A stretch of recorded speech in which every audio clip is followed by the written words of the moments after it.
guys, ito po yung palengke ng Marikina. Gusto nyo ba pumunta dito? Maglakad kayo papunta.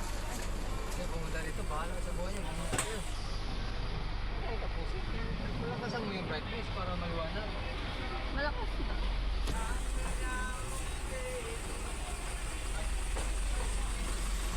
Mahabang pa yung palengke na yan. Ha? Mahabang pa yung palengke na yan. Video mo. Sino naman ang video mo? Video, ano?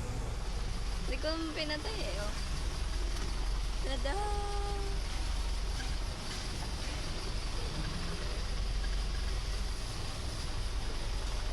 Ang aga nila magbukas, no? Siyempre, mga songin eh. Kaya natulog. Alas 3 pa lang.